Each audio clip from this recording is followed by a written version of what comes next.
বিএনপির ক্ষমতার 6 মাস হয়েছে, মানে 180 দিন। এডিটর সাহেব ব্যান্ড পার্টি বাজান, band party band party band party কেন বাজাইতে কইছি? আমি এই দিনের অপেক্ষায় ছিলাম।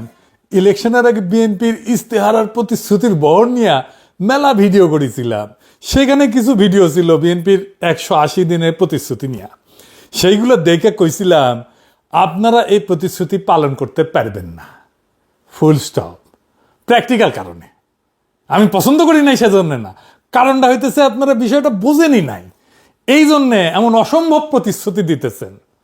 এই ভিডিওটা করেছিলাম 7 মাস আগে, মানে ক্ষমতা নেওয়ার 1 মাস আগে। তখন বিএনপি সব কিছুতে কার্ডের প্রতিশ্রুতি দিতেছে। এইখানে দিয়েছিল স্বাস্থ্য কার্ডের প্রতিশ্রুতি, 6 মাসের মধ্যে স্বাস্থ্য কার্ড দিবে। আগে দেখেন তাদের প্রতিশ্রুতি নিয়ে তারা কি ভিডিও বানাইছিল সেটা দেখেন, আর দেখবো আসলে এই প্ল্যান কেঙ্কা তারেক রহমানের দলের লোকেরা প্ল্যান করবার পারে কিনা। প্রথমে এটা স্বাস্থ্য নিয়ে প্ল্যান দেখি। বিএনপি কইতেছে তারা ক্ষমতা নেওয়ার প্রথম 180 দিনে কি করবি, কোনো বানানো কথা না, তাদের কথাই, তাদের তৈরি ভিডিওই দেখি। আসেন দেখি। বিএনপি জনগণের ভোটে নির্বাচিত হলে প্রথম 180 দিনের মধ্যেই চালু করবে United national health care solution. এটি একটি এআই নির্ভর ডিজিটাল হেলথ রেকর্ড সিস্টেম, যা নাগরিক স্বাস্থ্যসেবার কাঠামোকে আধুনিক করবে। সবার জন্য স্বাস্থ্য নিশ্চিত করতে নাগরিকদের জন্মকাল থেকেই চিকিৎসা ও স্বাস্থ্য তথ্য প্রযুক্তিগতভাবে সংরক্ষণ করা হবে। এতে শহরে কিংবা গ্রামে যে কোনো সময়ে হাসপাতালে গিয়ে দ্রুত চিকিৎসা পাওয়ার পথ সহজ হবে। United national health care solution হবে রোগী, পরিবার ও চিকিৎসকদের জন্য সমন্বিত প্রযুক্তিগত স্বাস্থ্য সুরক্ষার ভিত্তি। দেখেছেন, আমি কইছিলাম এটা তারা করতে পারবে না। বিএনপি 180 দিনে যদি করতে পারে, কান কাইটা কুত্তারে খাওয়াবো। দেখেন কি কইছিলাম। প্রথম কথা, এই যে এটা কইছে, এটা কি বিএনপি পারবি 180 দিনে করতে? পারবি না, অসম্ভব, অসম্ভব। ওই যদি 180 দিনে এটা করবার পারে, কান কেটে কুত্তা খেলাম আমি। 6 মাসে ম্যাক্সিমাম যেটা করতে পারে, একটা পাইলট ডিজাইন করতে পারে, এটা সীমিত ট্রায়াল পর্যন্ত যাইতে পারে, তাও এটা করা সম্ভব হবে না কয়েকটা কারণে। পূর্ণ সিস্টেম তো করবারই পারবে না। হ্যাঁ, দেখেছেন কি কইছিলাম? পাইছেন স্বাস্থ্য কার্ড, পারিছে, তারাই করতে পারে নাই।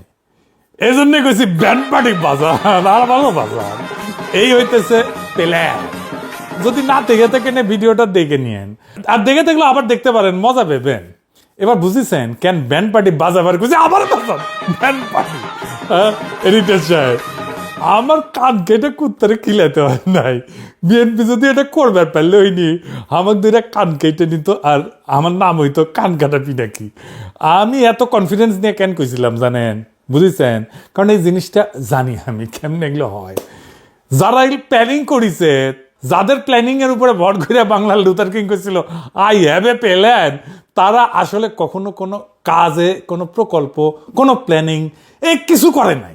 একজনকে দেখান যে বিগ কর্পোরেশনে কাজ করছে, কোনো প্রজেক্ট নিয়ে বিগ রেসপন্সিবিলিটি নিছে, নাই, একজনও নাই। তো এই হইতেছে বিএনপির ইন্টারনাল ইন্টেলেকচুয়াল ক্যাপাসিটি। তো বিএনপি কি শুধু এই অ্যাডা প্রতিশ্রুতি দিছিল? হ্যাঁ, না আরো দিছিল। এবার আসেন অ্যাডা অ্যাডা করে ধরি আর চুলি। ভুল হয়েছে, হ্যাঁ আমার ভুল হয়েছে, ক্ষমা করে দেন। মাপ সে লাভ নাই। জি না, মাপ মাপ মাপ নাই, মাপ নাই। এখন জামাত এনসিপি খুব মজা পেতেছে যে দাদা এবার বিএনপি ধরবি আর চুলবি, ধরবি আর চুলবি। মজা নিও না শোনা, তোমরা ক্ষমতাতে আসলে আরো বড় ডিজাস্টার করলাইনি। যাই হোক, বিএনপি এই পরিমাণ করলে, তোমরা এই পরিমাণ করলাইনি। আসেন এবার শুরু করি আল্লাহর নামে। এই এপিসোড করতে আমার মেলা খাটাখাটনি করা লাগছে, কারণ বিএনপি এখন নিজে একটা বই ছাপেছে, নাম জনগণের সরকারের 180 দিন, 43 পৃষ্ঠার একটা বই। প্রাইম মিনিস্টারের প্রেস উইং প্রকাশ করেছে 17 আগস্ট। এদের জিজ্ঞেস করবেন, এই যে বই ছাপাইছেন 180 দিনের অর্জন, এইখানে দেখাইতেছেন প্রতিশ্রুতি পূরণ করেছেন, তো এই প্রতিশ্রুতিটা 180 দিন আগে কোথায় লিখেছিলেন এটা বলেন, দেখান তো। দেখাতে পারবেন? পারবে না বিএনপি। যাই হোক, এ ভূমিকায় লেখা প্রথম 180 দিনের প্রত্যেকটা খাতে 100% সফলতা এসেছে এমন দাবি সরকার করে না। হ্যাঁ, 100% সফলতা আসেনি, তো কত ভাগ আসিছে বাবা? বাবা আমি কিন্তু অঙ্কে 100 পাই নাই, তা কত পাইছো বাবা? পাইছি 5। আমি সেঞ্চুরি করি নাই তো কত করছো সোনা, করেছি 5 রান। বিএনপি নিজে একবার কয় 3 মাসে যা কাজ হয়েছে আওয়ামী লীগের 15 বছরে নাকি হয়নি। শুনেন, 3 মাসে যা কাজ হয়েছে আমি আপনাদেরকে বলতে পারি আওয়ামী লীগের আমলে 15 বছরে সেই কাজ হয় না। শুনেছেন? আবার বলে আরে বাবা হয়েছে তো মাত্র 4 মাস 5 মাস, আমাদের কাছে চেরাগ আছে নাকি? শুনেন, আরে বাবা হয়েছে তো মাত্র 4 মাস 5 মাস। আমরা তো শুরু করছি কেন? রাস্তাটা এত সহজ না, এত তাড়াতাড়ি হয় না। এখনই রাস্তায় বক্তৃতা দিচ্ছে ব্যর্থ সরকার, আর ওদের চেরাগ তো নাই কারো হাতে। আর ব্যর্থ হওয়ার জন্য তো একটা সময় লাগে। হ্যাঁ শুনেছেন? যাই হোক, কাগজে কলমে বিএনপি নানা জায়গায় বলছে বিএনপি নির্বাচনে জিতলে 180 দিনে কি করবি, এটা বলছে নির্বাচনের আগে। এগুলো কিন্তু কোনো স্পেসিফিক কর্মসূচি না, ব্রড কর্মসূচি। আপনি এখানে কংক্রিট কিছু খুঁজে পাবেন না যে আপনি মাপবেন 180 দিন পরে এটা হয়েছে কি না, এটা খুঁজেই পাবেন না এখানে। জানি না কেমনে এটা প্ল্যানিং করতে হয়, কেমনে এটা অবজেক্টিভ সেট করতে হয়। বিএনপির নিজের ভেরিফাইড ওয়েবসাইটে 180 দিনের কর্ম পরিকল্পনা দিছিল। আমরা এক এক করে দেখি। দেখেন এটা দেখান এডিটর সাহেব, এটা দেখান। 3টা হইতেছে শিক্ষা নিয়ে, তাও দেখেন কোনোটা মেজারেবল না, স্পেসিফিক না। আবার দেখেন কোনোটা আপনি মাপতে পারবেন না আর কি। অবজেক্টিভ তো হবে স্মার্ট অবজেক্টিভ। আমি আসতেছি এটা নিয়ে পরে। হেলথ নিয়ে কি বলছিল, আগেরটা না পড়লে এটা একটু পড়ে শোনাই। হেলথ যেহেতু আমার নিজের সাবজেক্ট। কইছিল রোগ প্রতিরোধকে প্রাধান্য দিয়ে টিকাদান, স্বাস্থ্য শিক্ষা এবং সচেতনতা তৈরির একাধিক কর্মসূচি বাস্তবায়ন করা হবে। কয়টা কি কর্মসূচি, কেমনে মাপবো যে কোন কর্মসূচি আপনি বাস্তবায়ন করছেন? কোনো কিছু নাই এর মধ্যে।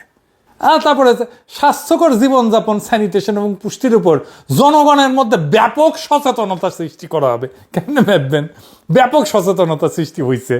হ্যাঁ, কিছু মাপতে পারবেন? নাই। তারপরে কি চিকিৎসক স্বাস্থ্যকর্মীদের জন্য স্পেশালাইজ ট্রেনিং স্কিম শুরু করা হবে। হ্যাঁ, কয়টা ট্রেনিং হয়েছে, কয়টা করবেন, করেছেন, বলিছেন? তারা যেন রোগের দ্রুত শনাক্তকরণ এবং প্রতিরোধে দক্ষ হয়ে ওঠে। দক্ষতা মাপবেন কেমনে? 6 মাসে মাপা যাবে। তারপরে হয়েছে নিরাপদ পানি সরবরাহের জন্য আধুনিক পরিশোধন ব্যবস্থা এবং বৃষ্টির পানি সংগ্রহের জন্য পর্যায়ক্রমে দেশব্যাপী রিজার্ভার তৈরি করা হবে। জনগণ নিরাপদ পানি পাবে। একটাও রিজার্ভার তৈরি হয়েছে? হয় নাই। বাকিগুলা কোনোটাই স্পেসিফিক অবজেক্টিভ না। শিল্প খাত নিয়ে দেখেন কি বলছি। $1 ট্রিলিয়ন ইকোনমির রোডম্যাপে এফডিআই জিডিপি লক্ষ্যমাত্রা 0.45% থেকে 2.5% নিয়ে যাওয়ার সুস্পষ্ট পরিকল্পনা প্রণয়ন করা হবে। হ্যাঁ, করিছে। হ্যাঁ, 2034 সালের মধ্যে জিডিপির লক্ষ্যমাত্রা $1 ট্রিলিয়ন নির্ধারণ করা হবে। করিছে, বলিছে যে আমরা $1 ট্রিলিয়ন করব। হ্যাঁ, ক্ষমতা আসার পরে জনগণের ঘাট থেকে বাড়তি ট্যাক্সের লাগাম টেনে ধরা হবে। কতটুকু বাড়তি ট্যাক্স কমানো হবে বলছে? কিছু বলে না। মাপবেন কেমনে? শিল্প খাতের বিকাশে বিনিয়োগ বান্ধব নীতি গ্রহণ করে আর দেশি বিদেশি বিনিয়োগ আকৃষ্ট করা হবে। যেসব বিনিয়োগ বিপুল পরিমাণে কর্মসংস্থান সৃষ্টি হয় সেই ধরনের প্রকল্পকে অগ্রাধিকার দেওয়া হবে। উরে বাপরে, কি কর্মসংস্থান হয়েছে দেখছেন? একটার পর একটা কারখানা বন্ধ হয়ে গেছে। দেখামনি এটা। আবার বিনিয়োগ সহজ করতে কোম্পানি রেজিস্ট্রেশন থেকে শুরু করে ব্যাংকিং সাপোর্ট নিশ্চিতের লক্ষ্যে ওয়ান স্টপ সার্ভিস বাস্তবায়ন করা হবে। হয়েছে? হ্যাঁ, হয় নাই। নতুন শিল্প সৃষ্টির জন্য কৃষি, মৎস্য এবং অন্যান্য উৎপাদনমুখী খাতকে প্রাধান্য দেওয়া হবে। কেমনে প্রাধান্য দিবেন? হ্যাঁ, কইলে হয়ে যাবে? কি করলে বোঝা যাবে যে আপনি প্রাধান্য দিচ্ছেন? 1, 2, 3, 4 এটা বলতে হবে তো। করিছেন? কিছু লিখতেই পারে না। পাটকল, বস্ত্রকল, চিনিকল সহ আওয়ামী দুঃশাসনে বন্ধ হয়ে যাওয়া মাঝারি এবং বৃহৎ শিল্পসমূহের তালিকায় প্রস্তুত করিয়া সেগুলো পুনরায় চালুর দৃশ্যমান উদ্যোগ নেওয়া হবে। হ্যাঁ, কোনো বন্ধ কারখানা চালুর দৃশ্যমান উদ্যোগ দেখেছেন? দেখেন নাই। বরং টেক্সটাইল মিল বন্ধ হয়েছে 900টা। 900। বিএনপি সরকারের আমলে প্রত্যেক দিন 5টা করে টেক্সটাইল মিল বন্ধ হয়েছে। শুধু টেক্সটাইল মিল। এরা আসলে জানেও না কেমন একটা অবজেক্টিভ সেট করতে হয়। এগুলো খুব বেসিক যে কোনো প্ল্যানিং এর। এটা কয় স্মার্ট, SMART, স্মার্ট। ওই স্মার্ট কইয়া কাউয়ার ভেঙ্গে যাওয়া স্টেজ না। এডিটর সাহেব, কাউয়ার আগে সাউন্ড দেন। তখন স্টেজটা ভাঙাটা দেখান। আমি ছাত্রলীগকে বলতে চাই, আমি তোমাদের কাছে স্মার্ট বাংলা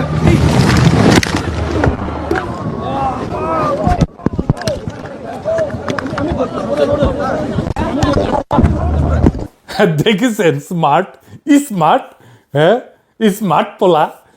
তো এই স্মার্ট অবজেক্টিভ কিন্তু অন্য জিনিস। এটা এমনভাবে লক্ষ্য নির্ধারণ করতে হয় যাতে পরিষ্কারভাবে বোঝা যায়, মাপা যায় এবং নির্দিষ্ট সময়ের মধ্যে যাচাই করা যায়। এই স্মার্টের এস হইতেছে স্পেসিফিক, ঠিক কি করা হবে সেটা নির্দিষ্ট করতে হবে।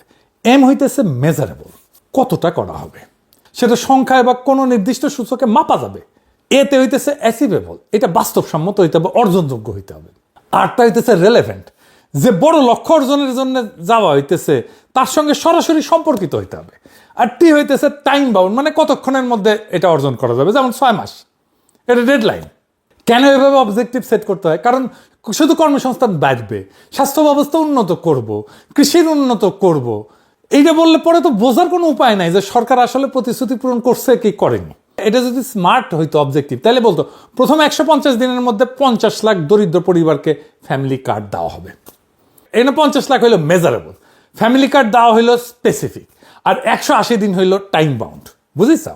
এখন 180 দিন শেষে খুব সহজে প্রশ্ন করা যাবে 50 লাখ দেওয়া হয়েছে, দিছ নাকি দেওয়া নাই? হ্যাঁ না না বলো। এই কারণে কোনো সরকারের 180 দিনের কর্ম পরিকল্পনা এটা মূল্যায়ন করতে হলে স্মার্ট অবজেক্টিভ খুব গুরুত্বপূর্ণ। এটা রাজনৈতিক বক্তব্যকে পরিমাপযোগ্য প্রতিশ্রুতিতে পরিণত করে এবং পরে অ্যাকাউন্টেবিলিটি বা এটা ধরার বা ফ্যাক্ট চেক করা এটা সম্ভব করে তোলে। বিএনপির ঘোষণার ক্ষেত্রে এটা মূল সমস্যা। অনেক লক্ষ্য, এটা ব্রড পলিসি গোল, সবসময় স্মার্ট অবজেক্টিভ ছিল না। কষা জাহিদ বলেছিল ইলেকশনের পরে যে এটা আছে 180 দিন পরে জনগণ জানিবে। হ্যাঁ, জানেছে, আপনারে জানায়নি। ইলেকশনের পরে এটা নিয়ে তারেক রহমান মিটিংও করেছিল। মিটিং এর পরে শিলাং সালাউদ্দিন কইছিল আপনারা জানতে পারবেন, জানাইছে, জানায় নাই। খুঁজেন কোথাও পান কিনা যে 180 দিনে আমরা এটা করব, কোথাও পাবেন না, কখনো জানায়নি। আপনি সার্চ করলে কিছু পাবেন না। আপনি তো একটা জায়গায় বলবেন যে এটা আমার লক্ষ্য, তারপরে না আপনি লক্ষ্য অর্জন করছেন নাকি করেন নাই এটা মিলাবেন। আপনি কোথাও বলেন নাই, কিন্তু মিলানোর জন্যে বই ছাপে বসে আছেন, সাংবাদিক সম্মেলন করতেছেন, কিন্তু ওই সাংবাদিকরা কখনো বলে না আপনার টার্গেটটা কোথায়, কবে ঘোষণা করছেন, বলেন আমরা একটু মিলাই দেখি। করেন নাই তো। তারেক রহমান সংসদে বলেছিল কিছু টার্গেট, উনি বলছিল, এটা বিএনপির ওয়েবসাইটেই আছে, যে নির্বাচনী অঙ্গীকার বাস্তবায়নে 180 দিনের কর্মপরিকল্পনা হাতে নিয়েছে সরকার। কি কি? এর মধ্যে ছিল কারিগরি শিক্ষা প্রতিষ্ঠানের 9000 শিক্ষককে ট্যাব প্রদান করা। পাইছেন? হ্যাঁ, কারিগরি শিক্ষা প্রতিষ্ঠানে 9000 ট্যাব দেওয়া হয়েছে, 9000 মাত্র, তো সেটাও তো দেন নাই। তারপরে 180 দিনের মধ্যে 3832টা মাল্টিমিডিয়া ক্লাসরুম স্থাপন দেওয়া হয়েছে। কয়টা দেওয়া হয়েছে? 3832টা দিচ্ছেন, দেন নাই। এগুলো মেজারেবল অবজেক্টিভ, স্মার্ট অবজেক্টিভ। 172 জন শিক্ষার্থীকে ইটালিয়ান এবং জাপানি ভাষার শিক্ষা প্রদান করেছেন, হ্যাঁ, করেন নাই। আপনার বইয়ের মধ্যেও লেখেন নাই এটা আপনি করেছেন। 418টা কারিগরি এবং মাদ্রাসা শিক্ষা প্রতিষ্ঠানে ফ্রি ওয়াইফাই চালু হয়েছে, হয় নাই। 180 দিনের মধ্যে খুলনা, নোয়াখালী, বগুড়া, সিরাজগঞ্জ, নরসিংদী এই 5 জেলায় জনসাধারণকে হেলথ কার্ডের মাধ্যমে চিকিৎসা সেবা প্রদানের কার্যক্রম শুরু হয়েছে, হয় নাই। আবার কইছে 180 দিনের মধ্যে 2366টা কারিগরি এবং 8232টা মাদ্রাসা শিক্ষা প্রতিষ্ঠানে ফ্রি ওয়াইফাই চালু করা। হ্যাঁ, দিছে একই জিনিস দুইবার, মানে 15 এপ্রিল বলছে, আবার 18 এপ্রিল একই জিনিস বলছে, দুই জায়গায় দুই ফিগার। যাই হোক, যেটাই বলুক, কোনটা হয়েছে, এটাও হয় নাই। আপনি 6 মাসের সিগনিফিকেন্ট উল্লেখ করার মতো কিছুই অর্জন করেন নাই। এই 6 মাস ছিল আপনার জন্য হানিমুন পিরিয়ড, গোল্ডেন পিরিয়ড। নতুন সরকার, মানুষের উচ্ছ্বাস, সরকারকে সময় দেওয়ার ইচ্ছা ছিল মানুষের। 6 মাস পর থেকে শুরু হয় গ্যাঞ্জাম। দলের মধ্যেও তো গ্যাঞ্জাম শুরু হয়। দলের লোকেরা মনে করে আমি কিছু পেলাম না, বা আমার আরো বেশি পাওয়া উচিত ছিল, ঠিকভাবে মূল্যায়ন করলো না আমারে। মানুষের জীবনে সংকট তখন মুখ্য হয়ে ওঠে। মানুষের জীবনে সংকট তো বাড়তেছে। বিদ্যুৎ গ্যাসের সমস্যার সমাধান করতে পারেন না, আপনার মন্ত্রী বলে বিদ্যুৎ গ্যাস সংকট নিরসনে অন্তত 2 বছর সময় লাগবে। মানুষ 2 বছর বসে থাকবে? বলেন তো, এটা কোনো কথা? 18 কোটি মানুষের দেশ, এটা ম্যানেজ করা ছেলে খেলা নাকি? আর আপনি বলতেছেন 2 বছর অপেক্ষা করতে। আমি ইউনূস সরকার ফেল করার রাস্তা এটা বলছিলাম। ইউনূস সরকার ক্ষমতা নেওয়ার 15 দিনের মাথা ফেল করছে, আমরা সাপোর্ট করে গেছি, তারপরেও ফেল করছে। এগুলো আগেই বোঝা যায়। বিএনপি সরকার আরো বাজেভাবে ফেল করবে, এর রাস্তায় উঠিছে। এই ঘটনা ঘটবে সেটা আমি আগে থেকে অনুমান করছিলাম। সেই জন্য আমি ট্রানজিশনাল সরকার একটা প্রস্তাব দিছিলাম, বলছিলাম তারেক রহমান উপপ্রধান উপদেষ্টা হোক, খালেদা জিয়া প্রেসিডেন্ট হোক, একটা জাতীয় সরকার গঠিত হোক সবাই মিলে। তাহলে দেশটার ইকোনমির একটা স্টেবল জায়গায় আইনা আমরা পলিটিক্যাল সরকার বানাইতাম। তারপরে কিছুদিনের এভাবে যাইতো। এখন আপনারা জ্বালানি সমস্যার সমাধান করতে পারতেছেন না, আর দায় চাপাইতেছেন হাসিনার উপরে। শুনেন, গ্যাস এবং জ্বালানির যে সংকট, সেটার জন্য রাষ্ট্র সরকারকে দায়ী করার কোনো কারণই নেই। একদম চোখ বন্ধ করে শেখ হাসিনা সরকারকে এটা দায় দিয়ে দেওয়া যায়। একদম চোখ বন্ধ করে শেখ হাসিনা সরকারকে এটা দায় দিয়ে দেওয়া যায়। কেউ বলতেই পারেন এটা কমন প্রবণতা, কোন একটা সরকার তার আগের সরকারকে সবসময় ব্লেম করে বাঁচার চেষ্টা করে। হ্যাঁ, এই প্রবণতা আছে, আমি বলি না যে এই প্রবণতা কখনোই ছিল না। হাসিনা নাই 2 বছরের বেশি টাইম, তারপরে 1.5 বছর ইউনূস সরকার ছিল। তো ইউনূস সরকার আমলে বিদ্যুৎ আর জ্বালানির এই সংকট হইল না কেন? হাসিনা যে দেশের অবস্থা 12টা বাজায় গেছে, এটা কি বিএনপি জানতো না? ক্ষমতা নিলে যে এই সংকট তার উপরে এসে পড়বে, এটা বুঝে নাই?